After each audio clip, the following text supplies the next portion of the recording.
Listen, growing up in an Italian-American neighborhood was great. You had your family, your mother, your father, sisters, brothers, whatever. But in the neighborhood, you knew all the neighbors. It was so good. It was just a warm feeling in the neighborhood. It was mostly Italian with a lot of Jewish people. It was in our community as well. And I thought it was great. It's a great way to grow up. And I just loved it. There's so many things that, it's part of my heritage. It's things that you remember. It's little things, your grandmother, your grandfather, how they reacted to each other. And things like that. It just brought family together all the time.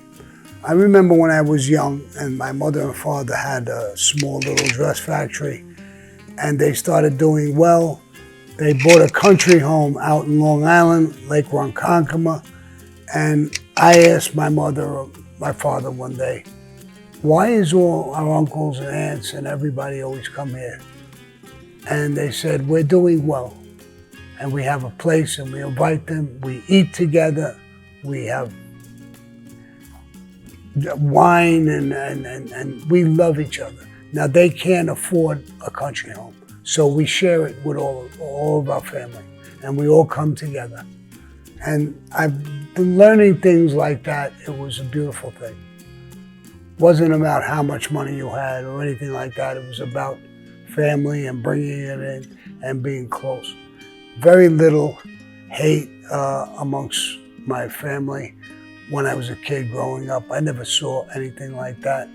My uncle's name, one of my mother's brother, was Big Sammy, they would call him, Uncle Sammy.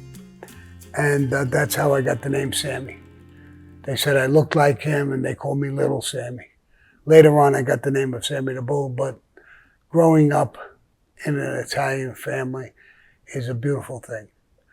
Everybody's picking up plates and sharing it and pushing it around, and sitting down was like our, you sat at the table for hours, talking, drinking, laughing, loving together. Easter, Christmas, Thanksgiving, all of those things were big events.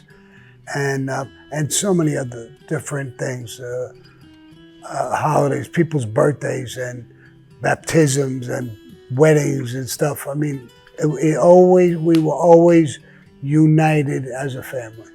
So these traditions are brought down, and I'll never forget the way they teach people. I was in Paul Castellano's house before a Christmas time. And I was there and I was talking to him. The door opened and some of his family came in, and they came in and they were holding little kids, and the kids ran over to the wife. Grandma, she said no. She stopped them and she said, no, you go over to Grandpa first. You kiss him on both cheeks, tell him how much you love him, and then you come over to Grandma. Now, that struck me that they were teaching kids at an extremely young age how to conduct themselves. I never forgot that. It was an important thing. And kids are like sponges. When you teach them when they're young to do the right thing, they seem to always have that in mind.